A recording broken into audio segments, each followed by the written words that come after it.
guys, ketemu lagi bersama Anas Brasil. Kali ini Anas sudah waktunya kembali lagi ke Hong Kong dan harus siap-siap packing. Gak ada yang aku bawa teman-teman, gak bawa banyak, cuman baju secukupnya karena saya harus karantina di Hong Kong. Sudah dibookingkan hotel selama 19 hari. Jadinya saya mempersiapkan baju yang saya gunakan untuk di waktu karantina. Ya, ini cuma ini aja yang saya pakai dan saya nggak bawa koper, saya cuma bawa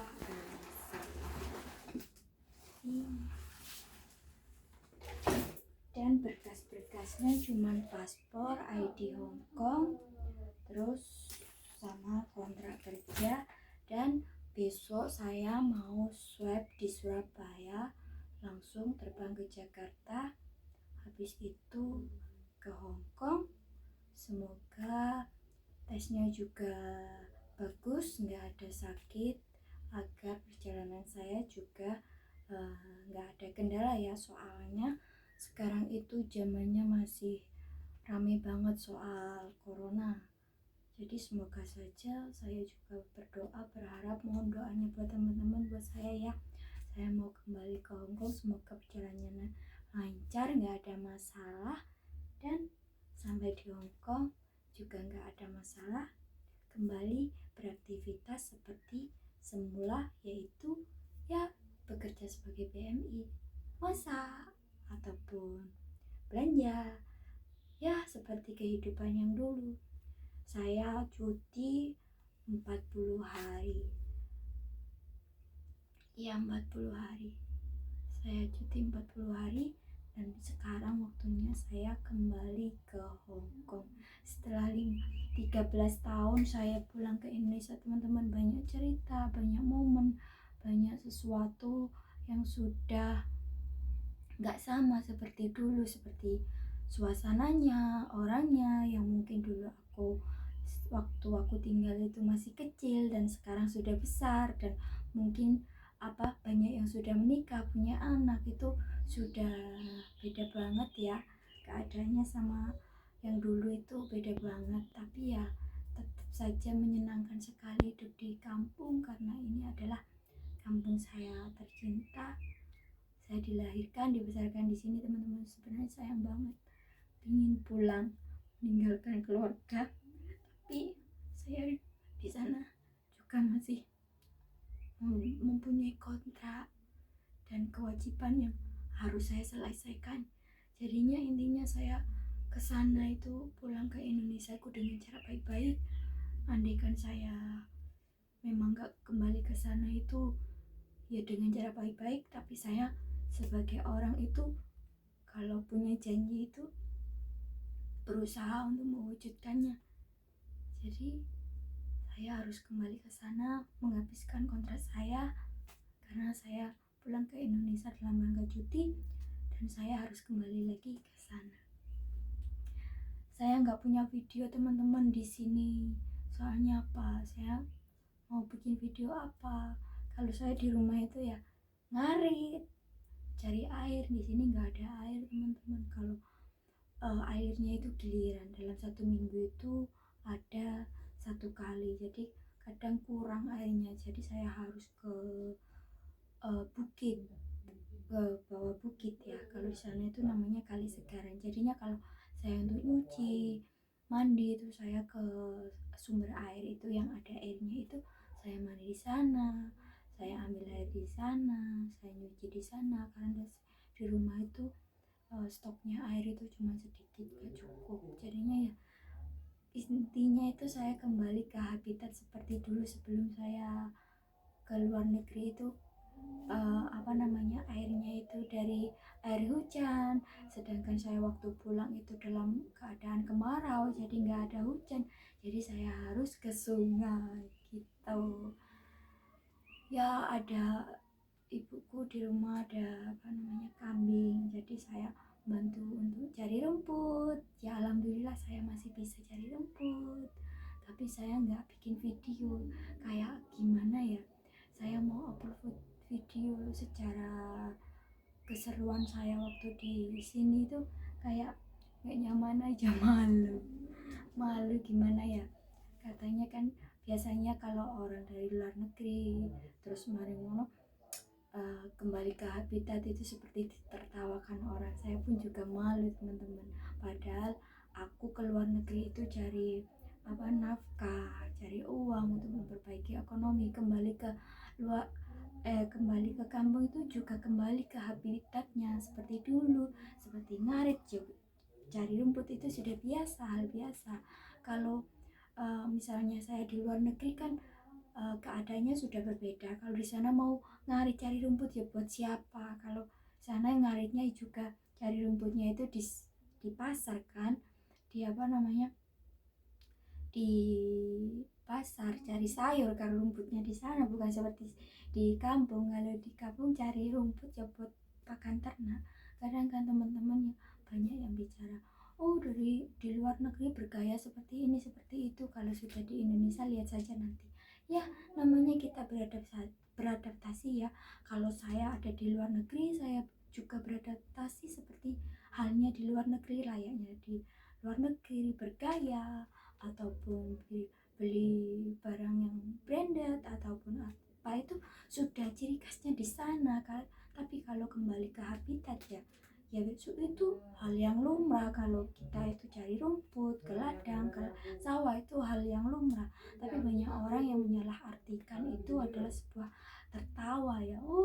Di luar negeri gayanya so yes so tadi nyonya, tapi kalau lihat saja kalau di Indonesia jadi apa kau, itu sudah lumrah ya. Kalau teman-teman yang pemikirannya wawasannya luas itu pastinya juga nggak akan berpikiran yang buruk-buruk tentang BMI ya. Kalau saya pribadi hal seperti itu wajar, soalnya saya sendiri selama nggak pernah pulang cuti Indonesia selama 13 tahun itu cuma sekali ini.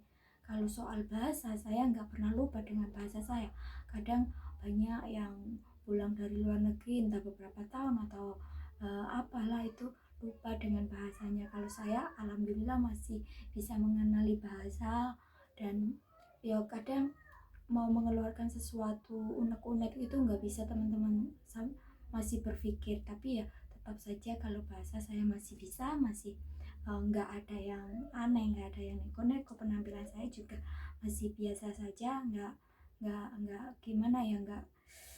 Kalau menurut saya yaitu beradaptasi pada lingkungannya. Kalau di luar negeri yang warnanya merah atau ini atau tatuan itu menurutku kemauan sendiri ya, tergantung orangnya. Kalau saya sih kalau soal seperti itu ya terserah mereka, jangan disangkut pautkan. Entah di sana gayanya seperti itu, di rumahnya seperti ini, itu sudah hal yang lumrah menurut saya itu hal yang lumrah. Soalnya saya sendiri juga begitu, apalagi sudah lama di luar negeri, kembali ke habitat itu juga butuh adaptasi seperti saya ya.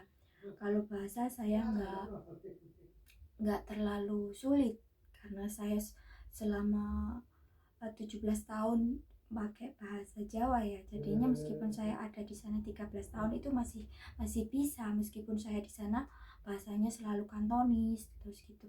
Soal kalau orangnya seperti yang dulunya saya tinggal masih kecil dan sekarang sudah besar, saya itu bukannya sombong ya, katanya kalau orang dari luar negeri sombong gitu, itu bukan sombong teman-teman. Kalau menurut saya pribadi itu bukan sombong. Soalnya apa, kadang aku itu ngerasa pangling, siapa itu mau nyapa itu nggak bisa, lupa. Terus mau mengenalkan diri itu siapa. Terus kalau saya tanya sama siapa, sama anak sopo, sama sopo, selalu saya tanyakan seperti itu. Bukan saya sombong nggak nyapa, karena saya itu lupa. Ya wajar kalau saya lupa, itu bukan kesombongan.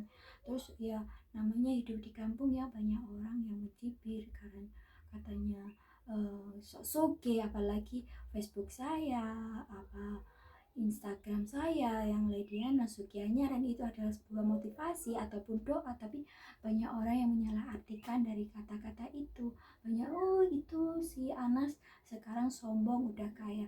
Yang namanya cari kerja ke luar negeri ya itu untuk memperbaiki ekonomi, bukan sombong. Kalau saya seperti keadaan sekarang mau beli apa ya alhamdulillah bisa, karena saya di sana itu juga kerja digaji, otomatis saya juga punya uang, pingin ini juga bisa terbeli, bukan masalah apa namanya sok-soki sok-semuge. Itu menurut saya wajar ya, kalau dari luar negeri beli apa beli ini beli itu wajar. Tapi kalau hidup di kampung biasanya kan ada aja yang bilang entah itu sombong lah, pamer lah, ataupun apa itu hal yang lumrah. Tapi ya semoga aja tetanggaku, saudaraku bisa membedakan antara yang sombong tentang kekayaan ataupun apa itu, bisa membedakan. Terus yang membuat saya lupa itu adalah uang, teman-teman. Kalau saya kan kebiasaan pegang uang luar negeri ya, Hongkong dolar, otomatisnya kan saya kerja di luar negeri Hongkong. Saya sedikit bingung soal uang. Terus bukan saya gimana, karena dalam waktu 13 tahun itu banyak perubahan, entah itu jenis duitnya itu, warnanya ataupun apa, antara 10.000, 1.000, 100.000 itu saya sedikit bingung. Kalau di luar negeri kan kalau merah pastinya 100.000 ya, kalau merahnya ungu itu pasti 10 dolar ya, jadinya gampang dikenali kalau di luar negeri lah. Kalau di sini banyak warna teman-teman, jadinya apalagi banyak nolnya. Kemarin saja ya saya itu beli di apa namanya di Melijo ya, seperti apa ya, ya Melijo lah mungkin teman-teman kalau ngerti. Melijo itu adalah seperti pasar yang berjalan menurut saya, yaitu saya beli sesuatu itu saya kira itu uang itu 1.000-an, nggak ngertinya itu uang itu 10.000, jadinya itu wajar kalau saya itu nggak mengenali uang, karena di sana itu nggak banyak nolnya. Kalau di sini itu banyak nolnya, saya nggak bisa membedakan. Waktu pertama saya pulang ke Indonesia itu saya nggak ngerti, jadinya waktu itu saya habisnya itu 54, iya 54. Saya kasih 50-an itu satu, 50.000 itu satu, dan saya kasih 10-an ribu itu 4, terus saya pulang, saya pergi gitu ya. Pas waktu aku di rumah saya kenali, kenapa ini kok warnanya beda, terus nolnya juga berbeda. Jadi saya berpikir, oh ternyata tadi itu 10.000 bukan 1.000. Ya begitulah ceritanya singkatnya. Kalau saya itu kalau dibilang sombong, bilang apapun itu, memang orang kampung itu seperti pedes gitu ya teman-teman. Kalau nggak dimanapun ya, kalau iri dengki nggak suka itu banyak, cuman terlihat dan tidak terlihat. Jadinya untuk teman-teman yang mengerti tetangganya dari luar negeri beli ini beli itu adalah cara mereka menikmati hasil. Wong di sana itu teman-teman bisa apa namanya, di luar negeri itu juga nggak enak-enakan. Di sana itu kerja cari duit, bukan cuman apa namanya seneng-seneng posting posting yang branded gaya. Memang kehidupan di sana seperti itu. Di sana itu nggak ada yang namanya ngarit-ngarit itu, nggak bisa, nggak ada. Jadinya jangan ditertawakan kalau dari luar negeri itu ngarit ke sawah ke ladang nggak bisa gaya, itu sudah biasa. Kalau tetap bisa bergaya dan masih bisa eksis seperti di luar negeri, berarti itu adalah bonus. Ya udah gitu aja teman-teman, next time kalau Anas udah ada di luar negeri sana, kita cerita-cerita bareng ya. Menantikan terus cerita Ana, atau yang menyukai video Ana ini jangan lupa dukungannya, like, komen di bawah teman-teman kalau mengenali Ana, atau jangan lupa dukungan subscribe-nya ya. Ya udah gitu aja teman-teman, Anas mau packing ini yang saya mau bawa ke luar negeri. Ini dari luar negeri saya mau bawa ke luar negeri lagi, karena di Indonesia nggak perlu teman-teman, jadinya saya bawa lagi ke luar negeri karena di Indonesia itu panas, jadi nggak perlu pakai ini. Dan saya sudah menyiapkan tentang paspor, kontrak kerja, ID, semuanya sudah siap, tinggal packing dan berangkat. Cus, ya udah gitu aja, bye bye, salam sukses dari Anas Brasil. Salam sukses dari Malang Gedangan saudara ya. Ya udah gitu aja. Bye bye.